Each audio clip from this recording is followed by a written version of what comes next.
Hey everybody, this is Russell Bruce with Matters of the Heart and Soul podcast.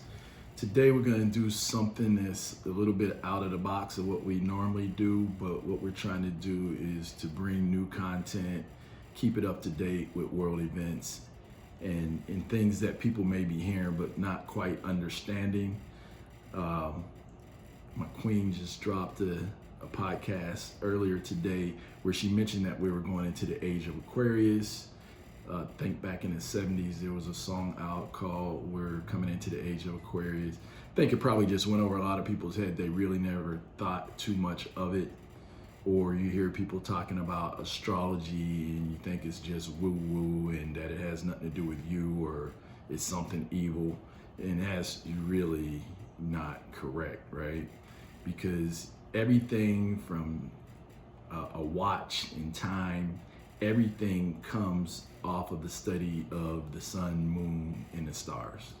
And that's just a fact. So one of the things we want to break down today, like there was a big hoopla in 2012 about the end of the Mayan calendar, right? And what it was is, it was the end of a 25,920 year cycle, which they refer to as the Procession of the Equinox. And I kind of drew this out just to save a little bit of time here.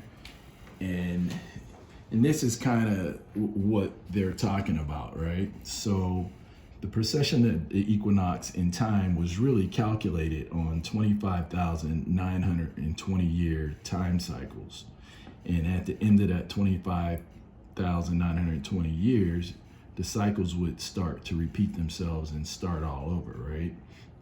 So basically what I drew out here is that the Bible story, if you read the Bible, it starts 4004 BC. And there's reasons why it only goes back 6,000 years, because that's another story. We'll get in that later. But anything prior to that, they refer to as prehistory or pre-Adamic period, right? But we know that man has been here for hundreds of thousands, if not millions of years, right? Because we know that early man migrated out of Africa, we'll say 100,000 years ago, just to keep it a little bit more current, but some say 250,000. There's fossil remains that they're finding here in the Americas that are 150,000 years old, showing that the Africans had migrated here even prior to the Mongolians coming across the Bering Strait, right? Which happened, say, some 12,000 years ago. But let's jump back into this, right? So, all right. So the Egyptians also referred to this as a great year, the 25,920 years, right? So a lot of the ancient world in tropical climates, say like South America and Africa, they had plenty of time to sit around and study the sun, moon, and stars. And one of the reasons that they did it was to farm and to plant food. They had to understand when were the best times to plant their crops, et cetera, et cetera. But they also knew that they were one with nature. So they studied nature and they anthropomorphized nature. Like, so when you look at different zodiacs, they had symbols like Leo was the lion, Gemini the twin, and even like Pisces, right? We're coming out of this Piscean age, which the symbol was the fish. So Jesus was the fisherman of men, and you tend to see this symbol on a lot of Christians' cars, and they may not even know what that represents, but this represented the fish or Pisces. All right. So if we go back in time and we look at this, when the Bible story starts, 4004 BC, it starts here, right? But in between each one of these ages, or on this zodiac, it took 2,160 years. So if you take 2,160, multiply it by 12, you get to 25,920 years. So we're here now, coming out of the Piscean age, going into the age of Aquarius. And so how does this come about, right? So let's just do this to help this make a little bit more sense. So they say as above, so below. So it's like what happens in the heavens, which is in the star systems, is symbolic also and represented here on Earth. So let's look at what happens on Earth. Our Earth goes around the sun every 365 days, and that represents a year, 365 and a half to be exact. All right, so this is the pattern that it goes around, say, the sun here in the middle, right? And let's just take this, look at this imaginary pizza or pie, and what we're gonna do is we're gonna draw a cross across it, and this is where you get like your 4 earth, water, fire, what's the other one? Earth, wind, fire, and air. Thank you. All right, we get those signs, and this may not be exact, but then you get your other gates or houses or zodiac signs, whatever you want to call them, right? But what does this look symbolic to? You know, if we start drawing numbers on here as if it were a watch, you know, we could also see how time and watches were also created, right? And I'm going to make this make some sense here in a second.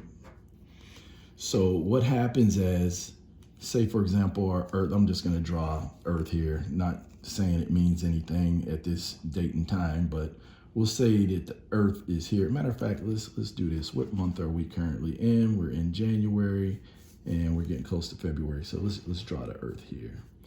All right. And the Earth is going around the sun, right? Every 365 days. So this is on an earthly plane. But when we look at it on a heavenly plane, our whole sun and the planets in our solar system are, even though our sun, say our sun's out here, and our planets are rotating around the sun, and it's traveling throughout these celestial gates, right? But the central part of all of this is the Sirius star system. So our sun and our planets are going around the Sirius star system. And it takes 25,920 years to make a complete cycle. So once again, it's called a great year, a Sothic year, or say the procession of the Equinox, which you'll probably hear most popular. All right. So when looking at this, right, and I'm going to throw something out there, do your research, don't get mad at me. You know, I've just been looking at this over the years, probably about 20 years or so. And there were just a lot of things that they either didn't make sense or coincided with something else. And it's something as simple as, say, for example, the word Holy Bible. The word Holy Bible comes from the Latin word Helios Biblios, which means Helios meaning sun, Biblios meaning book, meaning sun book. So Holy Bible in Latin translates to the sun book or the book of the sun, the S-U-N in the sky, right? And so when you start talking about, say, the Son of God and its 12 companions, or say the 12 disciplines of nature, which are the 12 zodiac gates. Now, is this just a coincidence? Maybe, maybe not. Like, for example, last month, everybody celebrated, say, Christmas. Not everybody, but those who celebrate Christmas celebrated Christmas. And people love to attribute Jesus's birthday to December 25th, even though the stories of the Bible don't even really line up saying that his birthday was December 25th. But why December 25th? I'll tell you. So what happens is, let's go back on our earthly plane here, right? So as the sun is traveling throughout these 12 celestial gates during the course of the year, so it's actually all throughout this part here, right? as it's traveling, like let's just look at this as the horizon or the equatorial plane, right? The sun on December 25th, like if you notice the days are very short in winter, right? And the nights become longer. So the people who worship the sun or looked at the sun as their god, it looked like their sun was dying, right? So December the 22nd through the 24th, for 3 days, the sun, after it traveled all throughout these different gates and areas, it stopped and it dies on this proverbial cross, and it sits still for 3 days. And then on December 25th, it begins to ascend back up. The days begin to get longer incrementally, like not overnight, incrementally, going all the way in to the spring equinox. So, you have the summer solstice, right? And then you have the winter solstice. So Christmas is really tied to an ancient celebration of the winter solstice. So on December 25th, the days incrementally begin to get longer. So it's the birth or the rebirth of the sun in the sky, the sun. Study it, look at it. That's just basic science and astronomy. So it really has nothing to do, say, with a person. Now, you do have that story, is the story tied to this? You maybe. You go back, you study in ancient Egypt, the story of Horus. Horus supposedly was born on December 25th. Not only Horus, there's a good book. You could go on Amazon right now or go to your bookstore. There's a book by Kersey Graves called 16 Crucified Saviors Before Christ, something like that, by Kersey Graves. And he talks about there were 16 other saviors that supposedly were born on December 25th in all these ancient cultures throughout India and China, Central South America. But it's all tied to the sun traveling throughout the gates. So that's why the Mayan calendar and the prophecies were so important, because what happens is on this particular zodiac chart, and the zodiac chart, if you look at it, it actually goes counterclockwise. It doesn't go clockwise. It goes the opposite way. So here's something that if you want to look at it, Gemini, like 4004 BC, when the Bible story starts, it starts off with the Adam and Eve story, dealing with the duality of a man, dealing with the masculine and feminine principle, which is Gemini, right? So it's dealing with the twins. Then you go into Taurus. This is the age in which they worship the golden calf, right? Or the bull. This is Aries. And there's a good book called Moses or Monotheism, written by Sigmund Freud. I definitely suggest that you read that one, where he talks about how, Moses was actually an Egyptian, and he breaks down, the name and all that it was an Hebrew name and an Egyptian name that really just meant the son of. So when you say Moses, it's an incomplete name. So you'll never find a burial site for a Moses. You'll find a whole bunch of Moses, like Tutmosis, or say Ramoses, or it translates to Ramesses, or, so you'll have all these different names during this period, right? And also Akhenaten lived during this particular time, and he was the one that brought monotheism into Egypt by uniting Upper and Lower Egypt. And the story of Moses is heavily tied to his story. It's almost identical. That's why you won't find a burial site for a lot of these names in the Bible, because the names were changed and they're tied to ancient Egyptian pharaohs and kings and queens. And that's why they parade their bodies around and don't parade these biblical characters around. Even some of the ones that were living more recent, they still, I'm sure they buried their dead. So where are these bodies? They don't have them, but they can come all the way back here. Even off the chart here, they're finding bodies that they parade around, or they take pictures of, digging up people's ancestors. Come on, y'all. All right.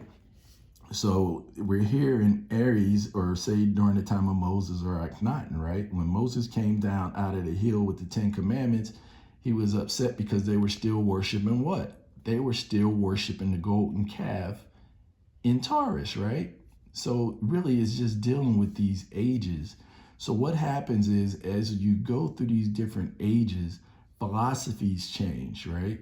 So, and you also hear they're always saying, oh, it's the end of the world. But in the translation of scripture through different languages, some people call it transliteration because they know exactly what they're saying. So they'll leave stuff out, they'll add stuff, like at the Council of Nicaea, they added things. And that was just one of 9 major ecumenical councils where things were added and deleted, right? Also, what happens during these periods is the energy on the planet changes, right? So we go through these sleep periods and awaken periods. Also, there's a lot of, say, what do you call it when you're in an airplane, when the airplane's taking off and you get the shaking and the vibration? What is that? Turbulence. So you get a lot of turbulence going in and out of these ages. That's why you get a lot of earthquakes, you get a lot of pestilence in diverse places. You get all these. So this is how these prophets were able to prophesize different events that were going to take place, because it was really cyclical in nature. So a lot of these things happen so before in the past. So even now with them saying global warming, is it all coming from carbon emission? No. Is carbon emission probably playing a role, very small role in it? Probably, yeah. Because one of the things they're not saying is, and you pretty much have to dig and listen to what different scientists are saying, is that all the planets in our solar system are heating up. So are they driving cars on the moon and they need to get their emission stickers and all that good stuff? I don't think so, So, on different planets, they're showing that the core temperatures are heating up. But here on Earth, the people that were here 25,000 years ago, 25,920 years ago, they survived through it. Actually, they went through a golden age of enlightenment. That's when the pyramids and so forth were being built and everything. So it wasn't a bad period for them. They understood they were one in nature and they lived in harmony with nature. And there were reasons why they could survive these high temperatures. And, now we have people who feel that they're not going to be able to survive these hot temperatures, and they're tampering with nature by going up, painting the skies with chemtrails and different things like that, trying to cool the planet down so that they can survive. But I want to share a couple things here with you based upon what I'm talking about. And I want you guys to go out and research. I'm not trying to change what people think or what they believe, any of that stuff. All I'm trying to do is make you think, because I don't think a lot of people are thinking anymore. A lot of people are trapped in fear and confusion because we're going through a period, like we're in an information age, and information is just coming at us 1,000 miles per minute, and it's almost like you're sitting there at a fire hydrant trying to drink water out of a straw. You just can't keep up if you don't have a good idea as to what's going on. All right. So here's a depiction, and this comes out of the book by Bob Frizzell. Nothing in this book is true, but exactly the way things are. This is the same 25,920 year timetable, right?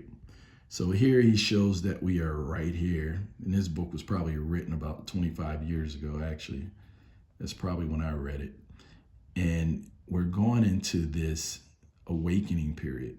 That's why all of a sudden, because this period has happened before, where it's all about information and knowledge. So we're going from a period of believing to a period of knowing, because all truths will be revealed. That's why you see a lot of people falling out of relationships. You see kingdoms falling. You see leaders falling. You see preachers falling. You see all this stuff because going into the energy that we're going into, your heart has to be pure, or else you're not going to survive, you know, because it's going to be an age of love, peace, wisdom, you know. So all that dirty baggage and stuff that, you know, that has been going on in the world, the corruption and all that, all these people are getting ready to be brought to their knees. Matter of fact, they are, you know. And I don't know exactly why all these CEOs are stepping down from these corporations, but it would be pretty interesting to find out the truth of that. And also, why now it looks like a lot of people in Congress are getting ready to start stepping down as well. I wonder who's at the throne. Like what's really going on? Who's forcing these people's hand to step down? That's going to be interesting. So let's see, I have a couple other things here based upon what we're talking about. All right, so this right here is the actual Zodiac chart. And once again, I'm only showing going back to 4000 BC up into the current. And I'm going to show you guys something else here that I found out. All right, so looking back here on our chart, and once again, Moses came down out of the hills with the tablets of the 10 Commandments, and he was upset that they were still worshiping the golden calf, like they were still back here in this age. All right, and Jesus came here in the Piscean age. So the Roman Catholic Church was in power during this time, and if you look, like the calendars, like August and July, like Augustus and Julius Caesar, they all took months, and a lot of things got renamed, like days of the week and all this stuff changed, right? Even the way people worship, the ancient Hebrew people worship on Sabbath, right?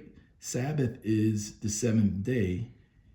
In Latin, or say Spanish, Sabados, or the Sabbath is Saturday. Sunday is the first day of the week, right? The seventh day is Saturday. So that's why Seventh-day Adventists, you know, they're trying to follow the way of the Hebrew people. So they worship on Saturday. Does that mean that they're the right religion and you're going to hell if you don't believe it? No, it doesn't mean that. But that's where a lot of this stuff came. But if you look at Constantine under the Piscean age, he was a high priest in a solar cult, in a sun cult. So they changed all their sun worship practices at the Council of Nicaea, which was 325 AD. They incorporated all of these solar practices within Christianity. And Christians to this day probably don't even have any idea why they worship or celebrate Christmas, why they celebrate Easter. They're told one thing, they're told that one is Jesus's birth date, and the other is the resurrection. But the summer solstice or Easter, if you look in a dictionary, Eostre existed thousands of years before Jesus was even born. So it really did not originate with Jesus, you know. And the summer, or say the spring equinox, is when the earth comes back to life, where all the grass begins to green back up, the trees begin to green back up. So the earth comes back to life.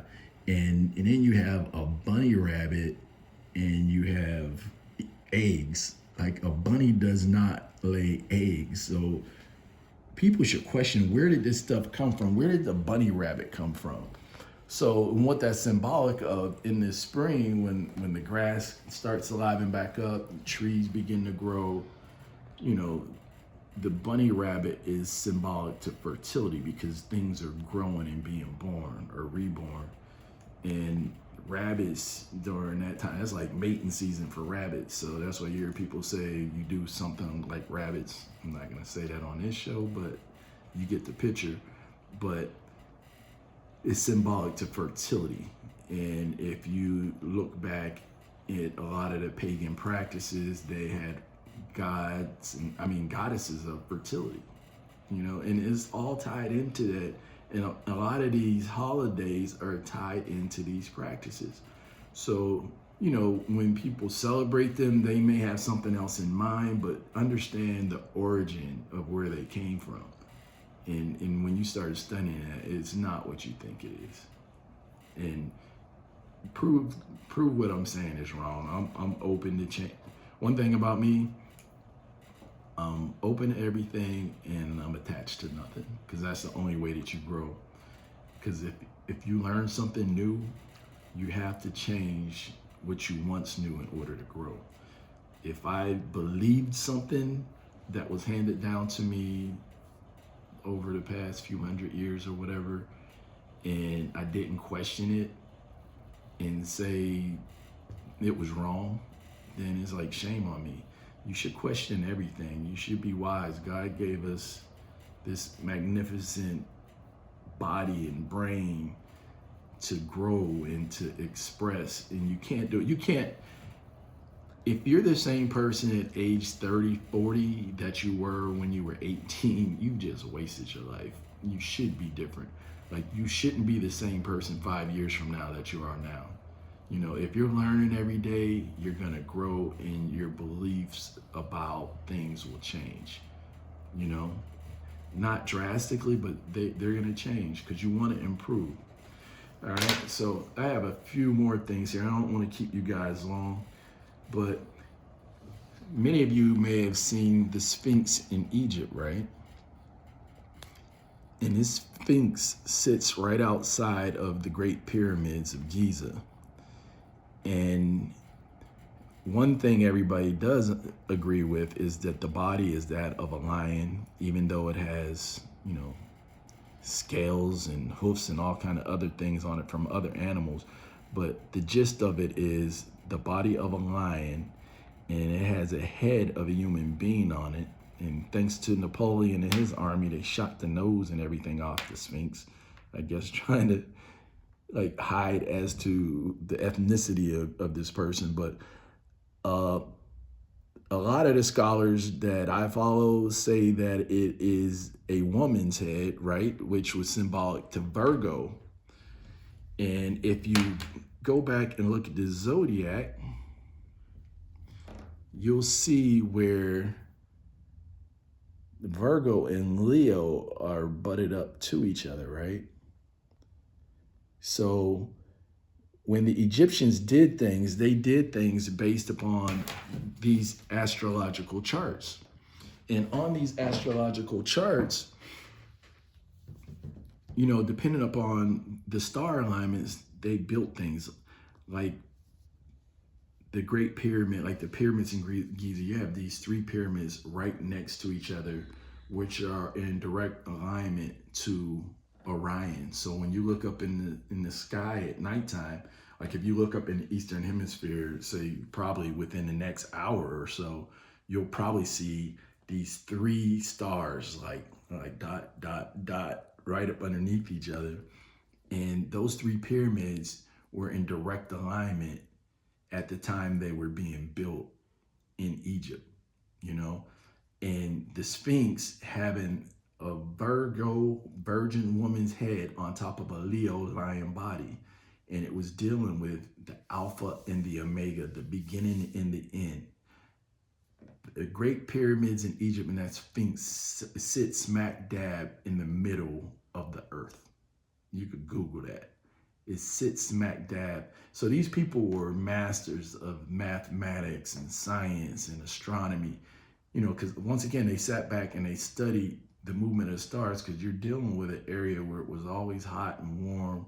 And at the time it was very, very marsh. So it was tropical during these ancient times, right? Now it's a desert, but back then it wasn't, it was full of green plants and vegetation. So they had plenty of food, diamonds, gold, everything. So for the most part, they sat back and they tracked the stars, the moon, and the sun, so that they could plant their crops, things like that. And a lot of people are like, oh, this is a bunch of woo-woo, right? Like with women, we'll say women, for example.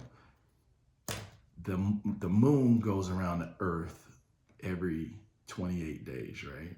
So we got our earth, the moon circles around every 28 days, which the women's cycle occurs in conjunction with the moon.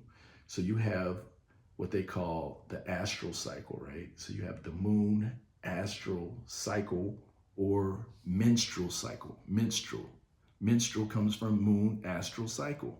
It's tied to the moon. And what do we know about the moon? The moon has an effect on water, right? And the earth is 3/4 water, so are human beings. But women in particular are probably 5 to 10% more water than males. So you have a situation where the moon pulls on tidal waves and stuff like that. And it also pulls on women.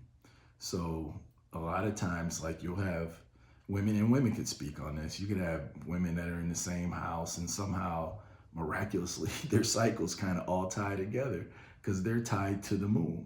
And then you have groups of women who really understand this science and they get together and they do things. And I'll say something that's really out of the box. You could Google this word, parthenogenesis. Parthenogenesis. And in Greece, in ancient Greece, there was a structure that was built called the Parthenon. And it was tied to when women at one point, based upon the lunar calendar or the moon calendar, they could actually impregnate without a man being present. And it was tied to energy, and somehow the egg would split or whatever. You could study that. It's actually, that's science. Science. And so let me see. I think I had 1 or 2 more pictures I wanted to share.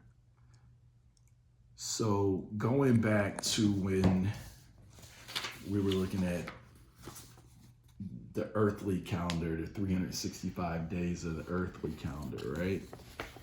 And I was telling you, so those 3 days when the sun sits still on this proverbial cross, right? From December the 22nd through the 24th, before it starts to ascend on the 25th. That's where we get the birth or the rebirth of the sun.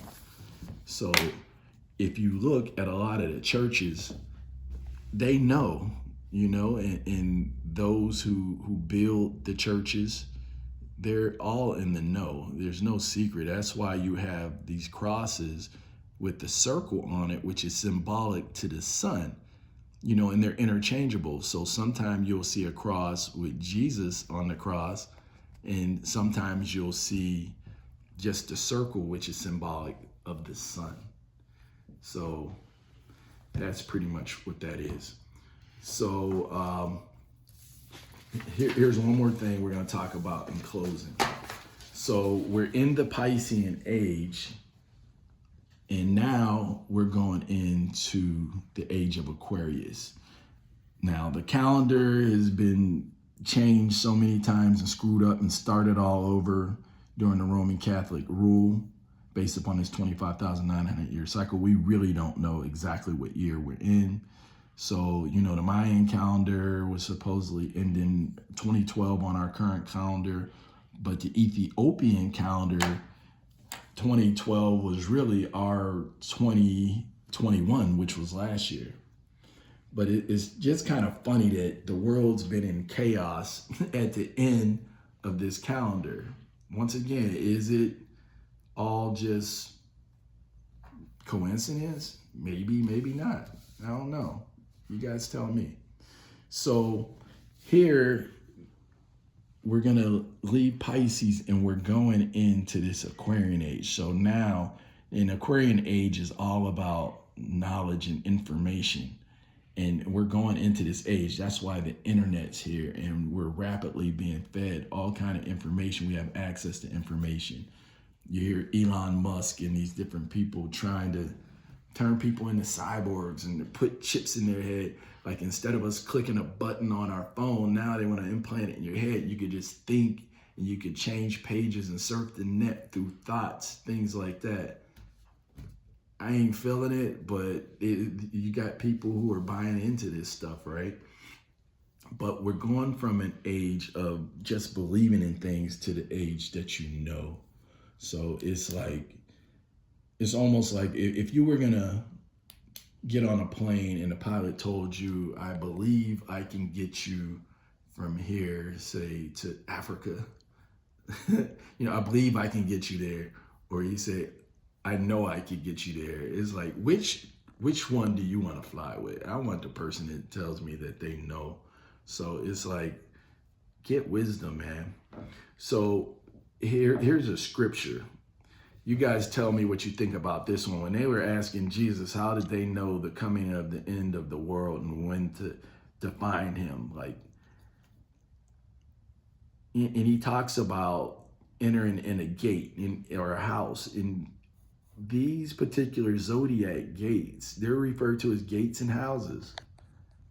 And he tells them that there's going to be a man bearing a pitcher of water and that they're to follow him. So you guys tell me what you think. Is this all just coincidence? Or, you hear a lot of people saying that scripture or the Holy Bible is really just astro-theology because it's dealing with the sun in the sky. So what we'll do, we'll put a couple other links on here to give some more support and information. Also, there's some other books. If you want us to refer some other books, just comment, take this, decipher it. If you have something to add to it, you think that I'm out in left field. And really all I'm doing is presenting information, so don't shoot the messenger. But just thought this would be something good to share and kind of open up the thought process to think on a larger scale, because we do see a lot of things that are going on. And a lot of it is tied to this, and it's cyclical in nature. We're coming back around to a part of the galaxy where it heats up. Like once again, it's like our sun is traveling around the Sirius star system and we're going into different galaxies. You got to really look at Earth as a spaceship. We're traveling throughout space. You hear the astronauts when they're out in space looking back at the Earth, it's just sitting there out in blackness. It's sitting there, so we're traveling throughout all these different galaxies. And when we go into different galaxies, different things happen. You hear some people talk about our junk DNA. There's no such, God made no junk. There is no junk DNA, but what happens is, depending upon where we are in the galaxy, different strands of our DNA activate, and we change into different human beings. It's like different parts, our height ranges change. Humans may incarnate, say 4 to 6 feet in one, another, they may be 10 to 20 feet tall, so we hear these stories of giants and things like that, but it's all based upon where we are in the galaxy. Like our children are totally different than, say, our grandparents or our great-great-grandparents. These kids are coming in now, all they know are computers and technology and things like that. In each generation, their DNA is changing based upon environment. So not only is it hotter outside, they're getting exposed to more information faster. So each generation is going to become wiser and things are going to change. So, but anyway, just wrapping it up. Love you guys and peace.